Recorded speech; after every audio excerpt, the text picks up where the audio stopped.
Happy Wednesday. Welcome back to my weekly wisdom. My name is Bethany Chapman. I am a sports dietitian and mind-body eating coach.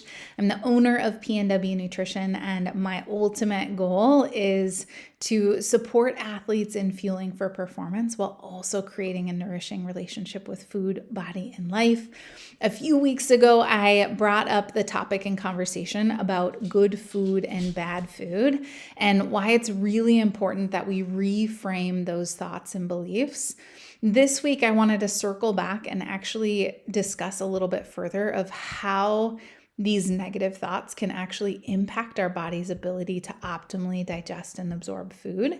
So when we are in a stress state response, one of the things that's really important to note is that our body can't distinguish between created stress, self-created stressors and thoughts, and actual stressors, life-threatening stressors. So say we are being chased by a lion, being chased by a tiger, our body is going to go into a stress state response, which is this sympathetic nervous system dominance. And what happens when that happens is our body shunts blood to our extremities so that we can move and remove ourselves from that potential life-threatening situation. And it also shunts blood to our brain so that we can think clearly and make clear, concise decisions in the moment. And it moves away from our gut. It shunts blood away from our gut. And another thing that happens is it actually causes an increase in insulin and cortisol, which are our storage hormones, to store fat, store weight, and not build muscle. Our body's not focusing on utilizing that as an energy source right in that moment. And so usually when we are thinking negative thoughts about food, we have that good food, bad food mentality. We might have a desire in terms of changing our weight, changing our body. And what's actually happening is those negative thoughts are creating a stress state response in the body. And we're not being able to optimally digest, absorb, assimilate those nutrients because we're in that stress state response. So when we have those negative thoughts, it's actually doing the opposite of what we really want. And this is where it's so important that we break down and we figure out, where are those thoughts coming from? Where have they developed? Where have they been created?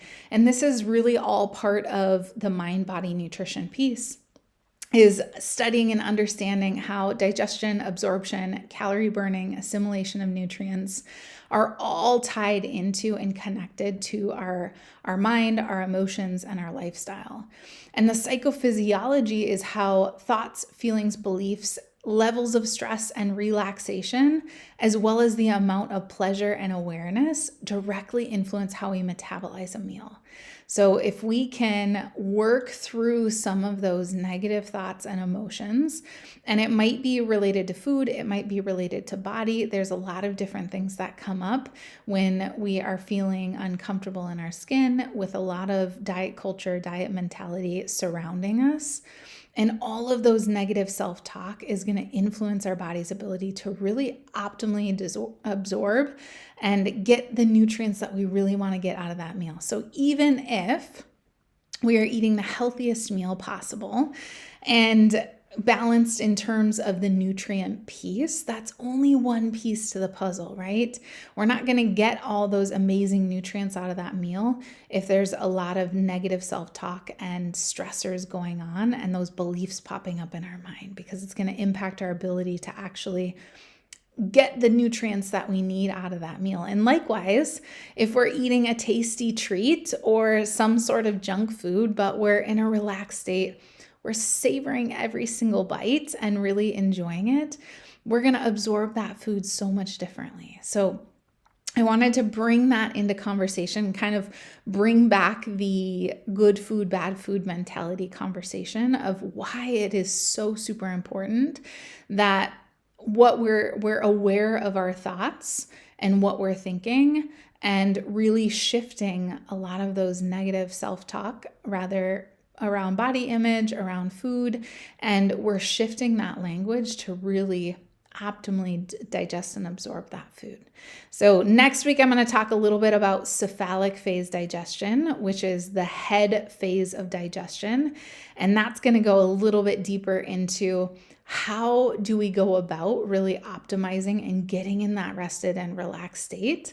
But if you're struggling with negative self-talk, if you're struggling with finding a good relationship with food and body, this is where a coach can really come in, help support you, help navigate, and help kind of break down where some of those thoughts and feelings, emotions are coming from, and shifting some of those beliefs to really allow you to optimally digest and absorb the nutrients that you're getting in.